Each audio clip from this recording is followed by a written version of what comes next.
Good afternoon. Welcome to the regular Friday program of the City Club of Portland. I'm Mary Kramer, president of the club.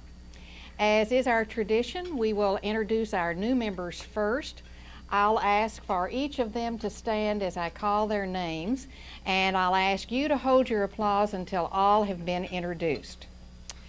Tom Bible, Regional Vice President, Eco Northwest. Deborah Davis, Project Analyst, Eco Northwest. Linda Eskenazi, Director, Caregivers Respite Service. Jerry Menifee, Vice President, Liberty Northwest Insurance Corporation. Roberta Nestis, Executive Director, Lutheran Family Services. Carol Slagers, Director of Marketing, Infocom Consulting, Inc. Please join me in welcoming them. And I hope I didn't slaughter their names too badly. I'd like to thank our City Club members who helped bring these people to City Club: Pauline Anderson, Bobby Haggerty, Nancy Klein, and Ed Whitelaw. We do have a few announcements today.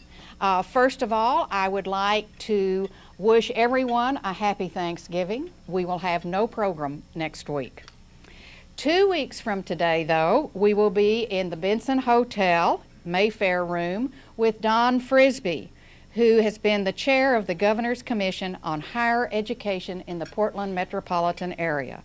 He'll present the Commission's final recommendations to improve college and university level offerings in the region.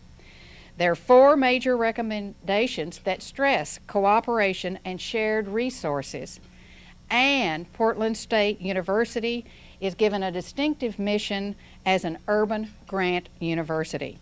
Should be an interesting talk. We hope you'll join us. Last night we had a new member reception at the club offices, and at that meeting we got to launch our new sponsorship program, which was a communications committee idea. New members can sign up for a sponsor who is someone who's been a member of the club for a while, and that sponsor introduces them to how the club works and how to get involved. It was a roaring success, I'm glad to announce, and we feel like our new members now are off to a good start at becoming involved in the club. We did have lots of requests for sponsors, so we're still recruiting some more. In fact, we had some new members sign up last night. So if there's anyone who is interested in being a sponsor among our membership, we'd like for them to call the City Club office. Today, our board host is Jim Westwood, president-elect of the club and an attorney with Miller, Nash, Weiner, Hager, and Carlson. He will have the privilege of asking the first question. The second question today will be asked by Alan Hunt, who is chair of the Human Services Standing Committee. As usual, after our speaker's remarks, we'll take questions from City Club members. There'll be a microphone in the back of the room for members to move to ask their table for you to write a question if you would prefer. I will caution you, however, that we do give preference to those people who move to the mic. If time allows, we ask written questions. I would like to remind you also that we need questions, not comments. We want to have a question mark at the end of those sentences. Now for today's program. Reflecting on the election and the issues facing us, it looks like there's a huge Gordian knot sitting in front of us. Some of the strands lay before us, like growth in the number of undereducated and unskilled people who want work, an increasing number of families in crisis, the large segment of our population without health care, the greater number of homeless, the rapid rise in the disease incidence of addictions. These are only the beginning. There's some tips of strings we can see, but we can't yet identify what they are. Our speaker today will talk about a proposal to help us begin to deal with the knot, a human investment strategy called Oregonians Investing in Oregonians. It will come before the 1991 legislature. Representative Beverly Stein chaired the task force on social service planning for Oregon. She was reelected and represents District 14 in Southeast Portland. And she told me today that Governor-elect Roberts has appointed her as chair of the Health Committee for the transition team. Beverly's educated in urban studies and the law.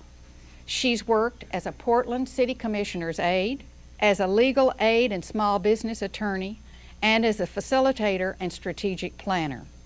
She served her community as a Portland Impact Board member, as co-chair of the Portland Rainbow Coalition, and as an advisory board member to the Oregon Coalition Against Drug and Alcohol Abuse, to name only a few. Beverly will tell us about this human investment strategy and give us her perspective of Ballot Measure 5's impact. Please join me in welcoming Representative Beverly Stein.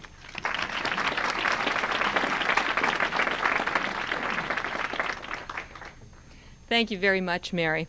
And I am very pleased to have the privilege to present my ideas to you in the City Club Forum. It's one of the forums that I know that many people listen to and respect. So I am very delighted. I want to thank particularly Jean DeMasters, who invited me to speak today. We face some very important challenges. I certainly don't have to tell this group that. The condition of our human capital will be the determining factor in the next century's economy. And our social and economic health demands that we figure out how to use our resources and arrange our systems in order to get the skilled workers, competent parents, and active citizens that we'll need to be able to be a thriving economy and society in the future. And Ballot Measure 5 demands that we pay more attention to increasing the efficiency of government and regaining the confidence of the public in our economic system, in government. I am proposing a proposition to address some of these challenges, and that is the adoption of a human investment policy for the state of Oregon.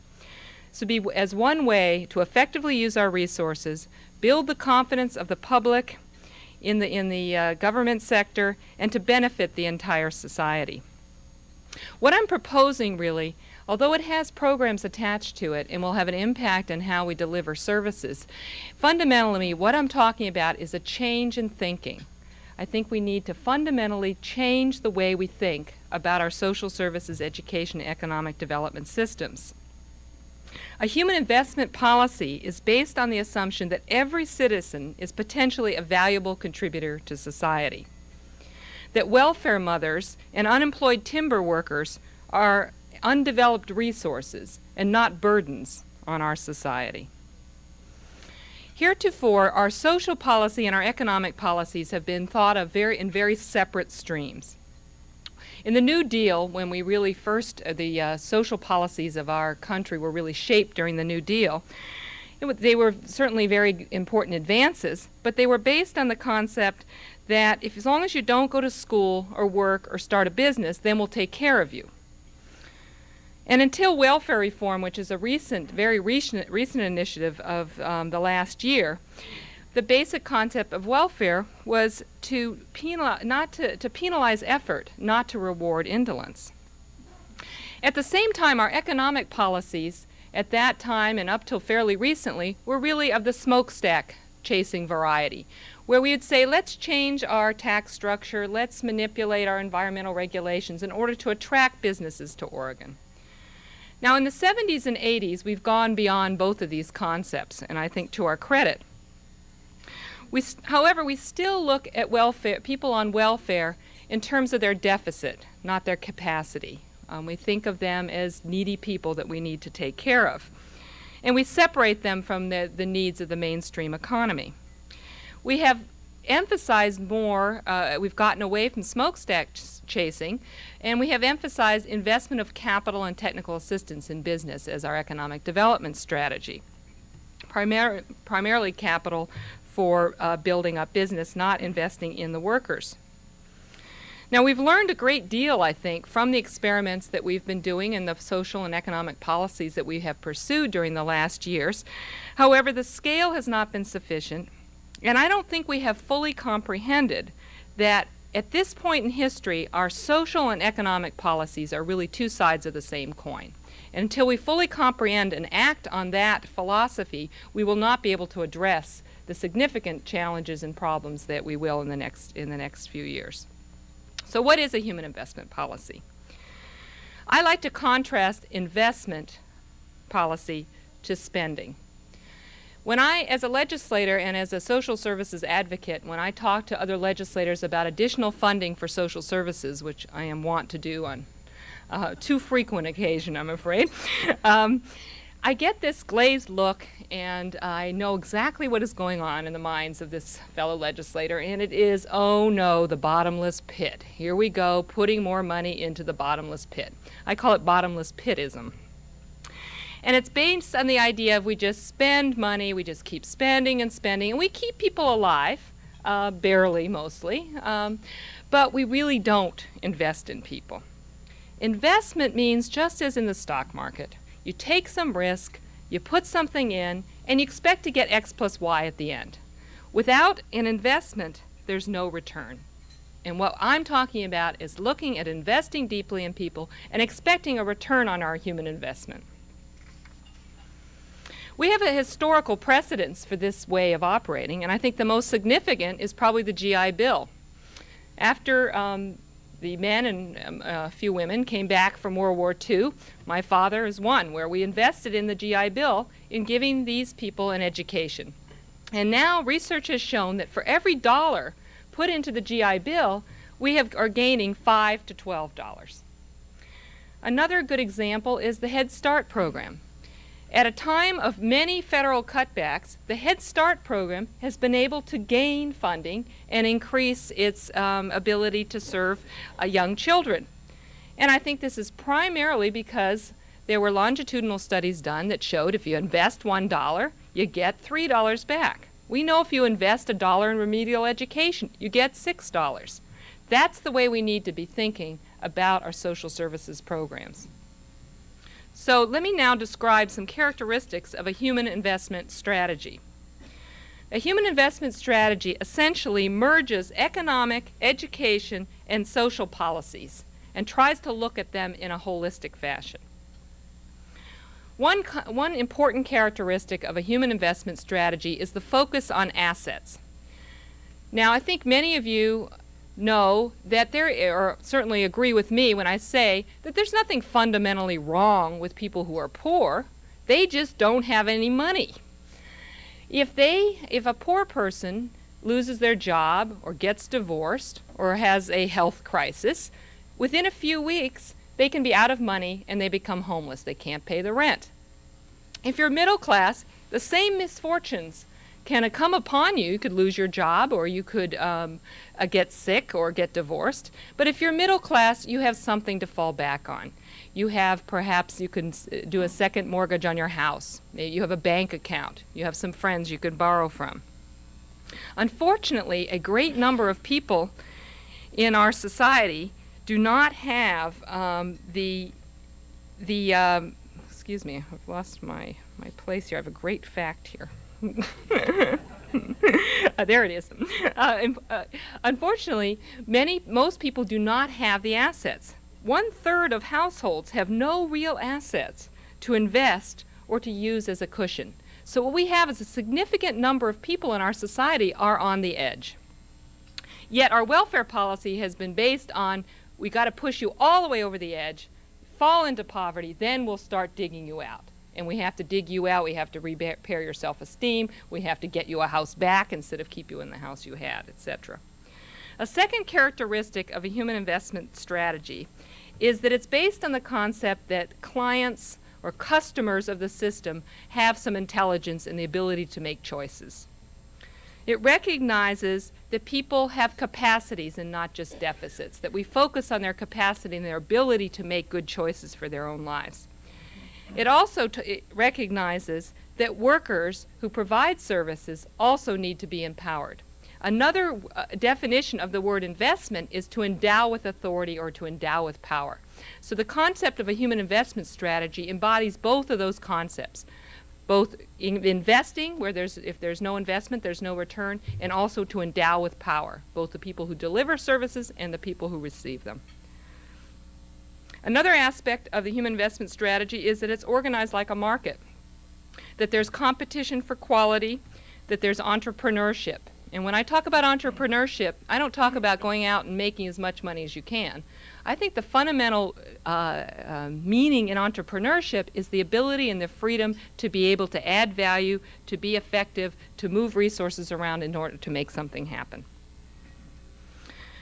Finally, the human investment strategy involves leverage.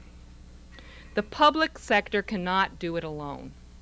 There is the burden of making sure that we have the skilled workers, the competent parents, and active citizens for the future is not possible just with public dollars, especially when the people say that we can have fewer of them.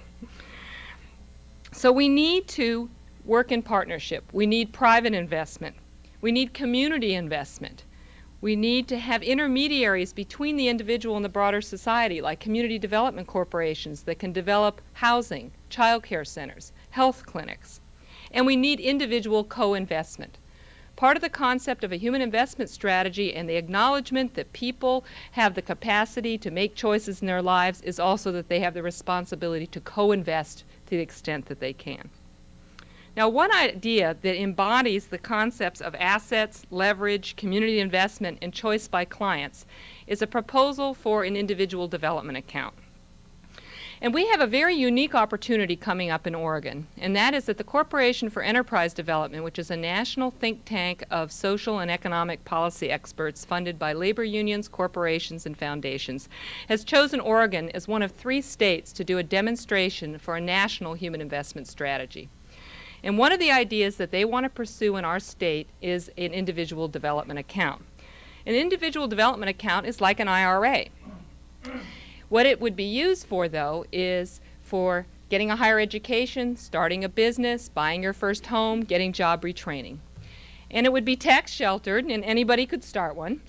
And for low-income people, and for children in particular, if we decide that every child should have one, the state and potentially, hopefully, the federal government would co-invest with the person with the individual development account. So we can imagine young people, everyone feeling that they have a stake. I think one of the big problems we have now with young kids who aren't finishing high school or get into trouble with drugs and crime is they're not stupid. They look around and they say, where's the opportunity? What am I going to get to do out there? We can give them an opportunity by saying, we're going to invest in you, and we're going to let you use that investment to develop yourself in the future. I'm very excited about the concept of an individual development account and hope that we really will be able to pilot that in this state. The Corporation for Enterprise Development has some other ideas that we would work on, and I think their participation is extremely exciting. They're willing to raise about $500,000 outside the state to do development work to develop these ideas to be used in Oregon, Mississippi, and Michigan, and then asking us to co-invest $150,000, which I hope to get from the legislature, to be able to implement these ideas in Oregon. So what are we trying to remedy with a human investment strategy? As a legislator, when people come to me with proposed legislation, I say, well, what's the problem? If there's no problem, I don't want to waste my time. My bottom line is to be useful, and if it's not useful, I don't want to even bother. One of the things we need to address is the fundamental demographic changes in society. And I don't think either the state or the general population has really fully understood what we're going to be up against in terms of demographic changes. First of all, we have an increasingly elderly population, which is going to have a major impact on the service needs and on our lives. We have the change in women's role. 67% of women with school-age children are working. And single-parent households have increased 36% between 1980 and 1990. This is a very big change. Workplaces have to become family-friendly. Men and women have to think about how they're going to parent, and we need to provide social supports for children in a very different way than we ever have had to do in the past. Another demographic change, which I think is extremely problematic and potentially of an enormous contribute in an enormous way to renting this society is the gap between the rich and the poor. There's been a 24% increase in the 1980s in Oregon between the rich and the poor. If we aren't able to bring these polarized groups together, our society is in for big trouble. Children are the major ones that are in poverty. We know that 1 in 5 children are in poverty, and I was surprised to find out that 1 in 3 children are in poverty if their parents are under 30. The last demographic change I want to note here that we need to address is the shortage of skilled workers. There's a low birth rate among baby boomers. I'm afraid I haven't made my contribution. And there's an increased skills need for skilled workers. The Employment Division issued a report recently that said the average job in the year 2000 will require 13.3 years of education. Without the number of workers and without giving them the skills they have, we aren't going to be able to have a very good match. We're going to have a lot of people out there that need jobs that don't know how to do what we need to have done.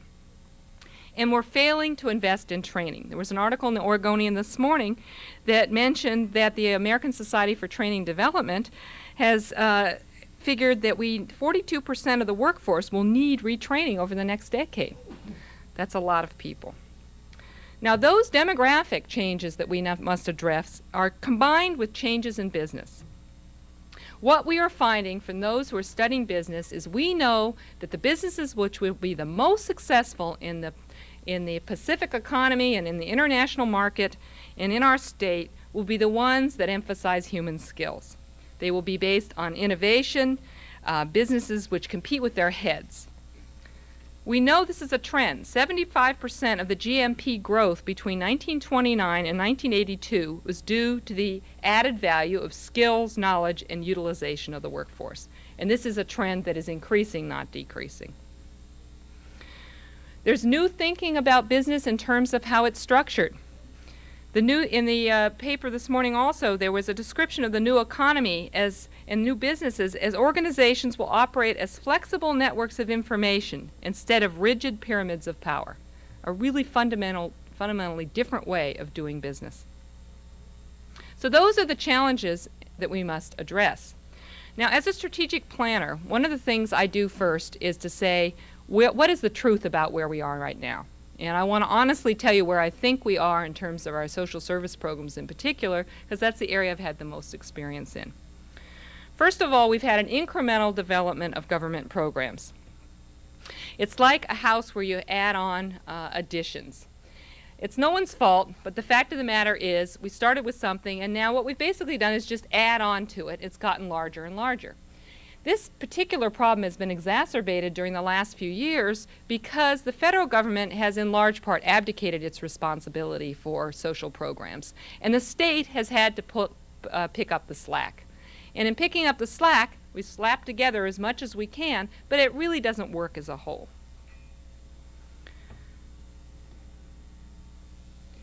We have a narrow focus of government departments. We have a department of, and this is in the state level where I'm working, so I'm most familiar with that.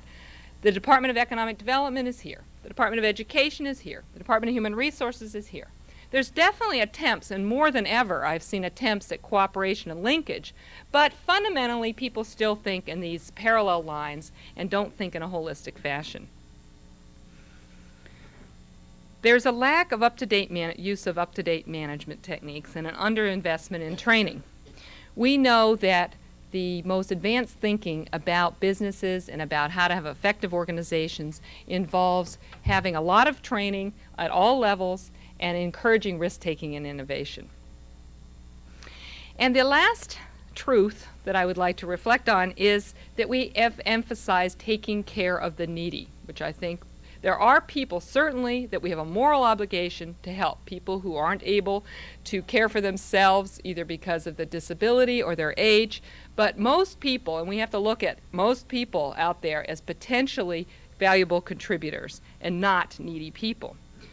This is a change in thinking that we're going to have to change that's been around for several hundred years. In the 1850s, I went back and looked at the origins of the Department of Human Resources in the state, and it started, of course, with taking care of widows and orphans. And that's still how we think about our social service system, is that we're taking care of widows and orphans, needy people. So what is the opportunity in this demographic crisis and the challenge in addressing the system as it is? I think the economic changes in the state demand a more skilled workforce to compete. We know that the skilling, not de-skilling, will be the hallmark of the future. At the same time, we have to mitigate against some very significant trends. A high school graduation rate that isn't as good as we'd like it, children at risk, drugs, teen pregnancy, lack of money for higher education.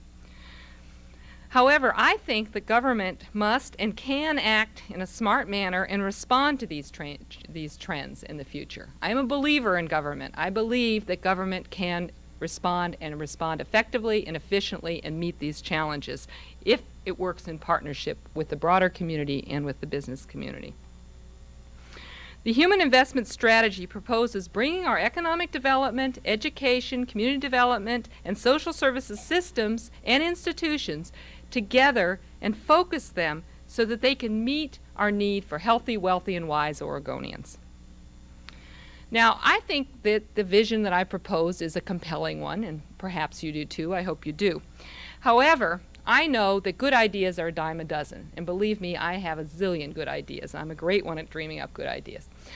But I also know that good ideas, unless they actually penetrate the system and make a change, are meaningless. It's like oil on water.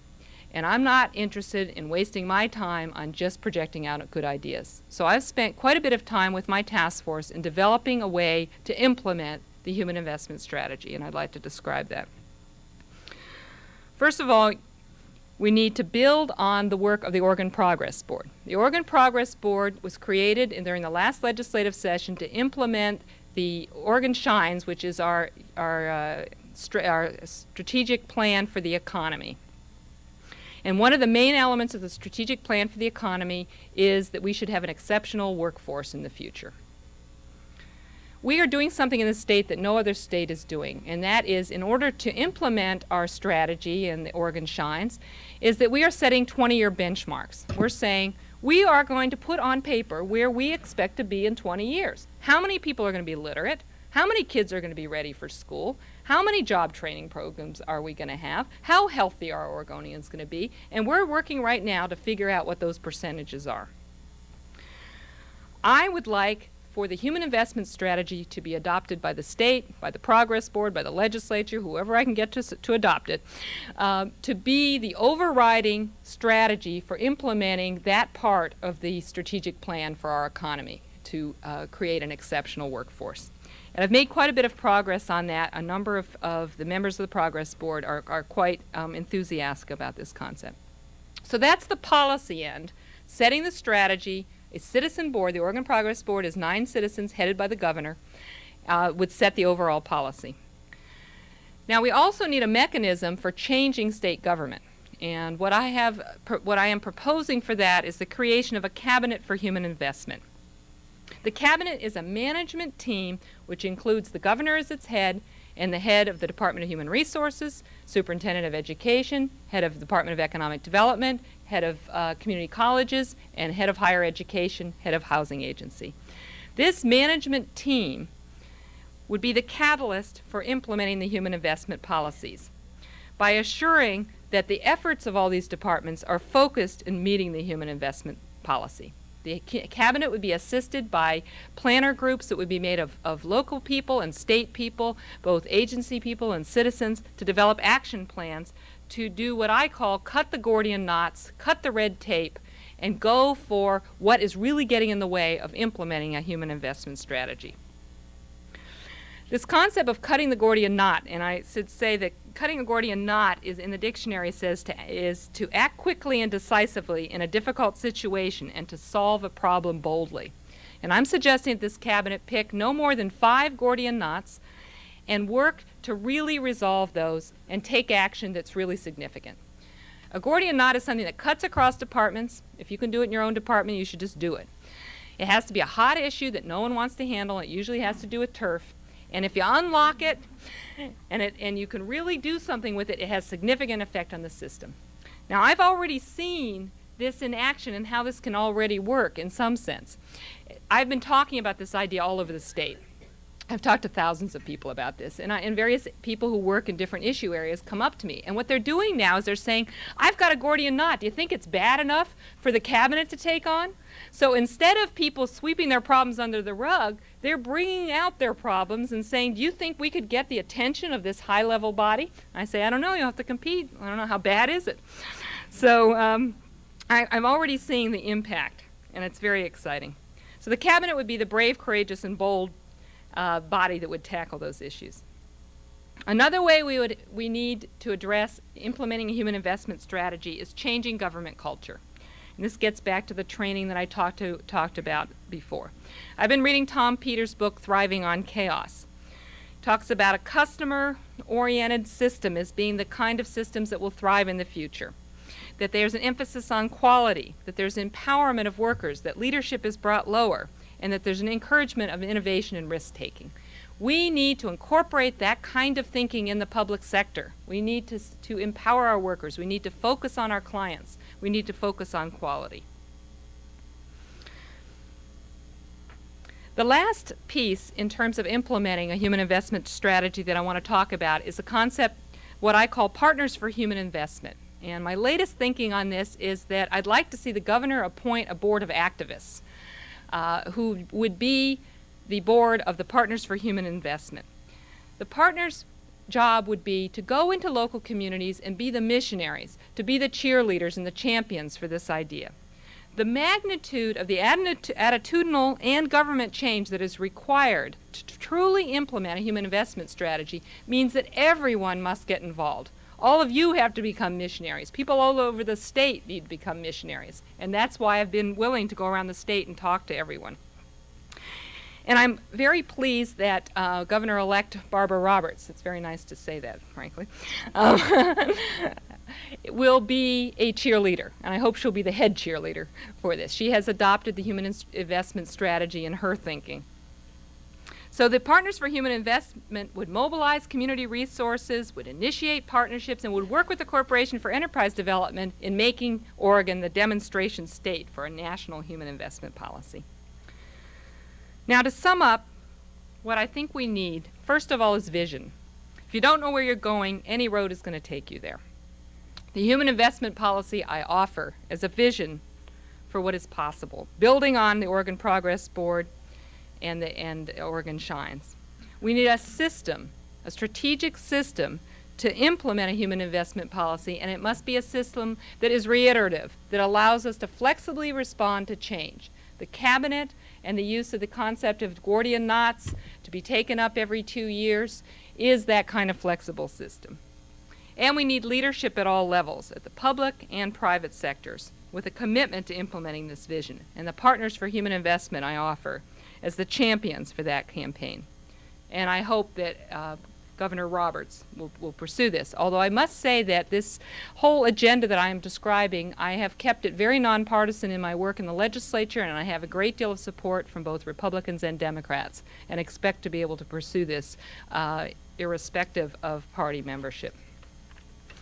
The time is really right for an investment strategy. I can't emphasize enough, I think, that we have a unique opportunity right now to really make some changes.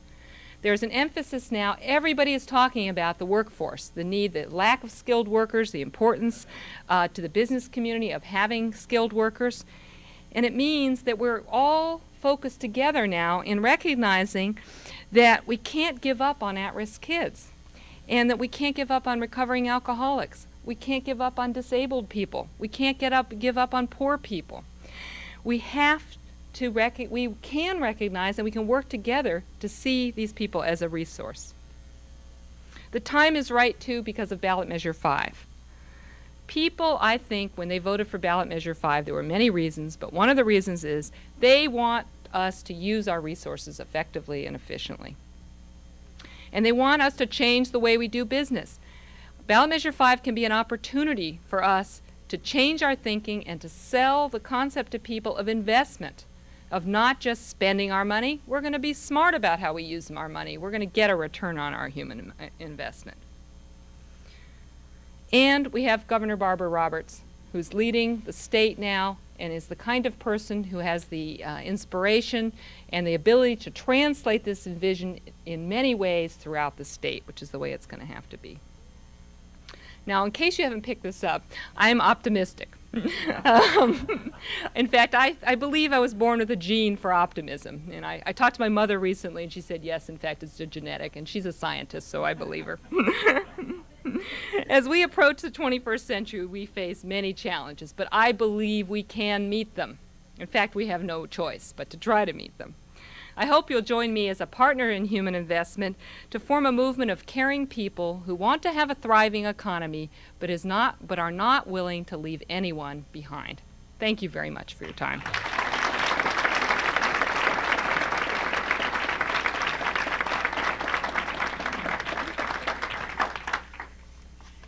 Thank you, Beverly. Jim Westwood, President-elect, has the privilege of the first question. Jim? Ms. Stein, you mentioned several times in your address the risk factor and the combination of the economic and social service paradigms to achieve the human investment strategy. One of the incentives of any investment, of course, is that of the risk of failure. One succeeds for fear of failing and, as you mentioned, falling off the edge. Is there implicit in your human investment strategy the notion that if one accepts this investment and either squanders it, misuses it, or is unfortunate, that the bottom will fall out? That's a good question. I've had some discussion with some people about this. I think as a society we have the responsibility to make sure that people do not starve in the streets. However, I think that we can also say, we are going to invest in you, and we're going to invest in you deeply. And if you don't succeed after a certain number of tries, we have to decide what that is, that we might say, well, we're willing to keep you at a basic level, but we can't invest in you anymore. But we cannot take that step, I don't think, until we're really willing to deeply invest in people.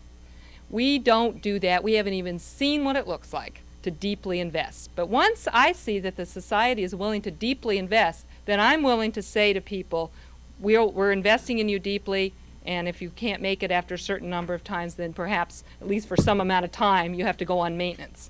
But I'm certainly not willing to just tear the safety net out from people and allow them to starve.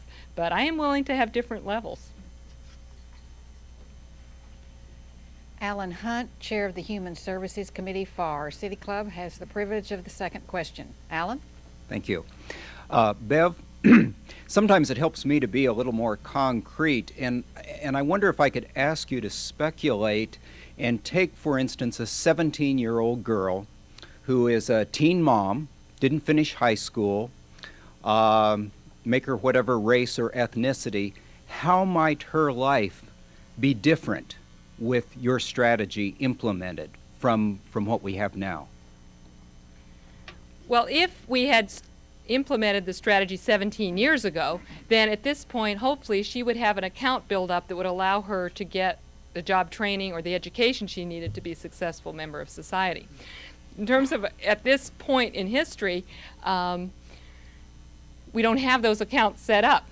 However, I think that the kind of work that's happening now with the new Welfare Reform Act, which says that we aren't going to force people into low-wage jobs, but we're going to say we are going to help you while you get an education, job training. We're going to provide health care and child care, is a step in the right direction. And I would see augmenting that system right now to make sure that that young woman has the opportunity to not only just stay slightly above poverty, but to truly get out of poverty and to have the social support she needs to move into a good job and a good situation. Thank you. Press, Dr. Ed Press, City Club member.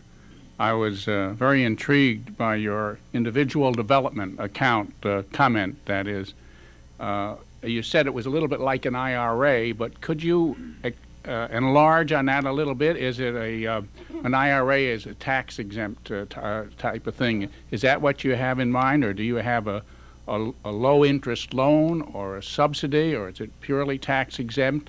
And how could we as members of the City Club implement something like that? So to repeat, can you explain a little bit more about what it is and how can we help implement that idea? It sounds like a very intriguing idea. Thank you. Yes, the individual development account would be a tax-sheltered account, just like an IRA. And so people in the broader population who weren't poor would treat it just like an IRA and could do it for their children, could invest for their They'd children. have to have money to start with, though. Right. Well, your parents, presumably, if this was over time, would invest for you over time.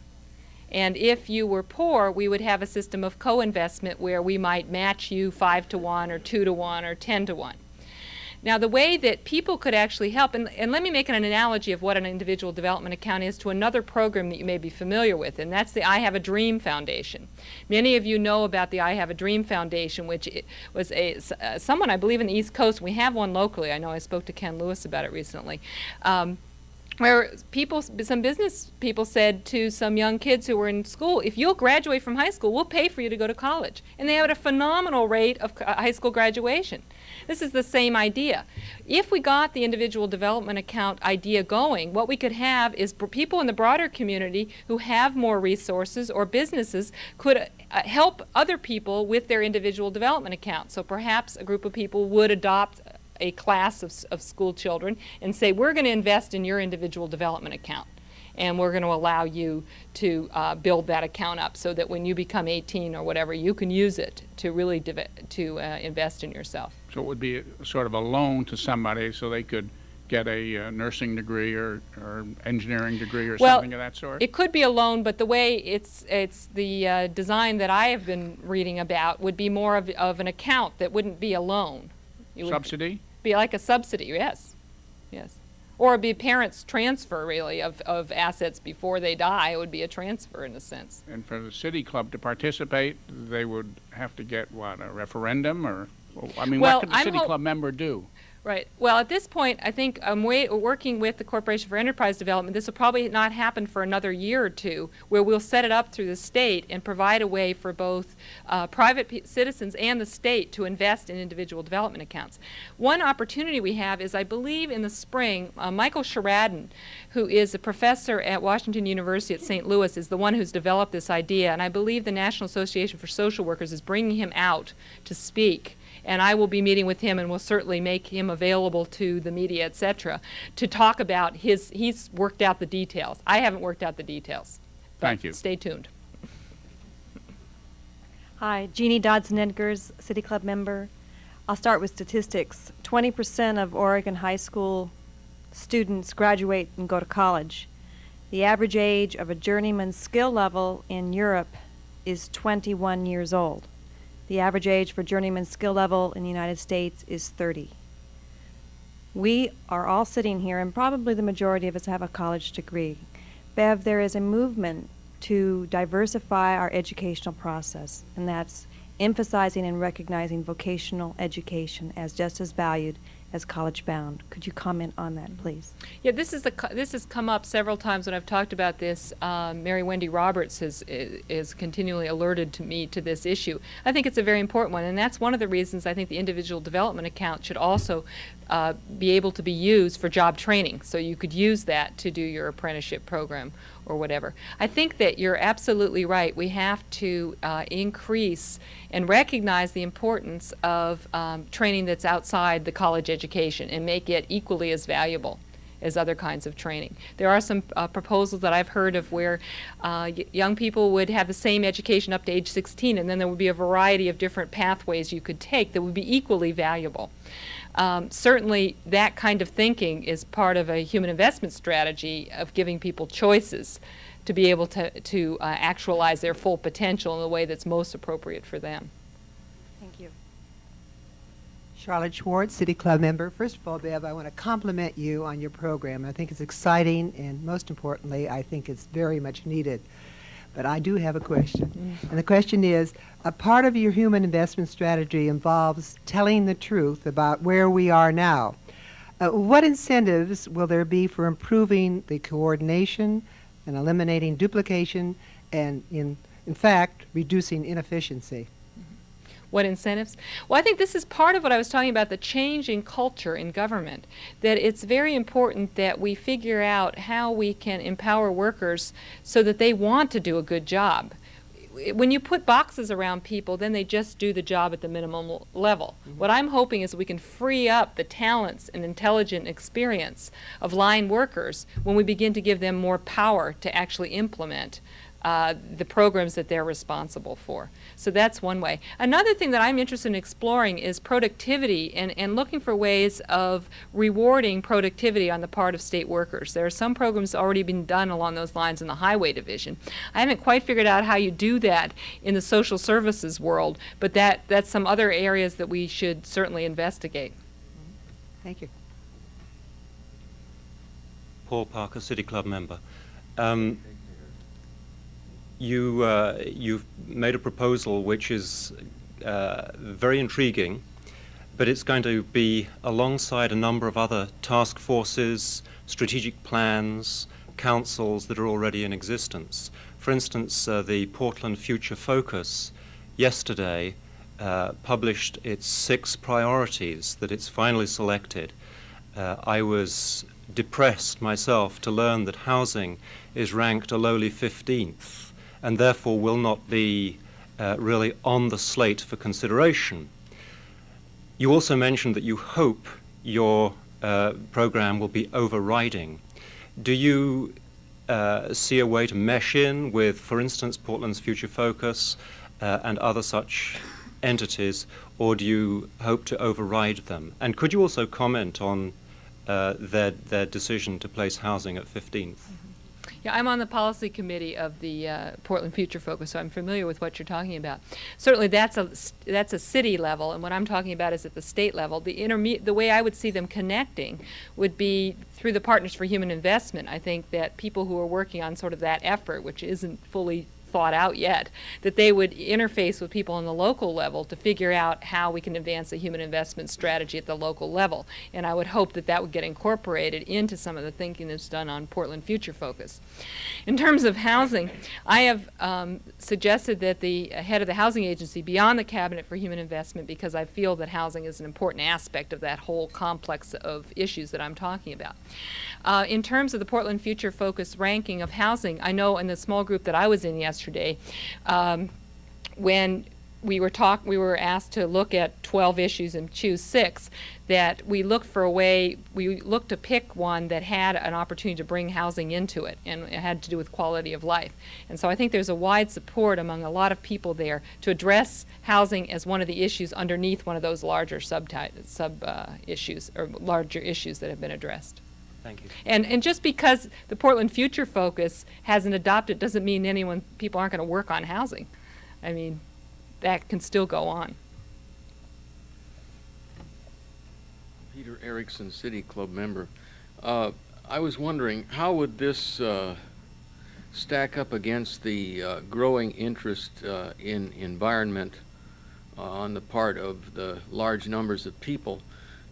According to many of its experts, it calls for a return to more muscle labor and actually a lower national standard of living. I just wondered what your views are on this issue. Okay. The information I have is that we're not returning to a muscle labor, that what we're moving toward is head labor, and that's one of our problems. I think, though, that the business community in some ways and the economy hasn't really fully grasped that importance, that we're still operating, I think, in many cases with the concept of a de-skilling strategy, and this has come out in some recent reports. High wages are, It's a recent report that came out that I found shocking to find that employers still thought what they needed was just people to come on time, and haven't fully understood what I'm talking about in terms that in the future we're going to have skilled people who are able to do much more skilled jobs, that it's no longer dividing jobs into making widgets. We're talking about combining widgets with a computer and being able to manipulate a lot of systems in order to be effective. So I have different information about the direction we're going, I guess, than what you suggested. Jean DeBaster, City Club member. You talked in your speech about 5 kind of Gordian knots that Human Investment Partnership would take on, if you had the opportunity to select the 5 Gordian knots, which 5 would you select at this point looking at Oregon? And if I can also ask a second question, this is an investment strategy. What will it cost to invest in this investment strategy? Okay, Gordian knots that I would choose. Some that I have focused on, and like I said, the Cabinet for Human Investment that would take up the Gordian knots would have to respond according to whatever the situation is. This will not get set up for a while. Some of these issues may be resolved. But in my travels on this, I have identified some that I think are ones that are appropriate. One is our job training system, which relates to a question that was brought up earlier by Jeannie. Right now we have vocational education in the Department of Education. In Human Resources, we have the Employment Division and AFS. Over in Economic Development, we have the Job Partnership Training Act. We have this spread out through the system. So that's exactly the kind of Gordian knot. It cuts across areas, it's very hot, and I know it has to do with turf because I've been involved in some of the turf battles. And if we could figure that out, we would have a significant effect on the system because we'd have more people being able to get the training they need. So that's one. A second would be bringing our education and social service systems together. I think it's become very clear that if we don't provide the social supports to children so that they can take advantage of our learning, we're not going to be able to get them through high school and get them into the either vocational training or higher education, whatever it is that is appropriate. And so we have to look at how the education and social service systems go together. Now that's particularly knotty because our education system is primarily driven in a local school board level, while the state is driving often, and the county is driving the human services. And it's not easy. One example is Portland Public Schools and CSD, Children's Services Division, decided they wanted to place 4 CSD workers in certain targeted schools in Portland, which is a great idea. It took 90 meetings to negotiate that relationship. That's what we're up against. So that's a Gordian knot. A third one is, I think, this change in culture and government. In how do we really change the way we behave so that we have investment counselors instead of case managers. It means changing everybody's thinking and way of operating. So that one cuts across. One other that I would think of that's one I'm particularly interested in is sort of community development and housing and social services and how they go together. Because we have tended to build housing for low-income people, as you well know, and then not provide, to not recognize that people also need child care and jobs. And that there are ways. I'm working on a national task force that Ford Foundation has sponsored on social services as community economic development. And I think those systems we need to look at how they come together.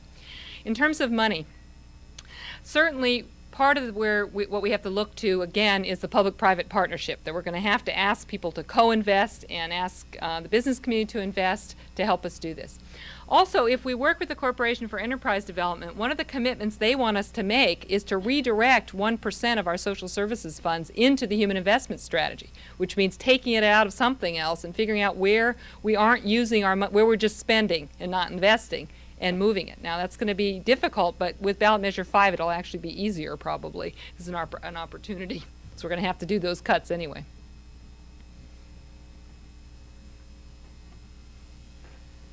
That's it. Thank you. Do we have another question? Here comes Andy Wheeler. He has one.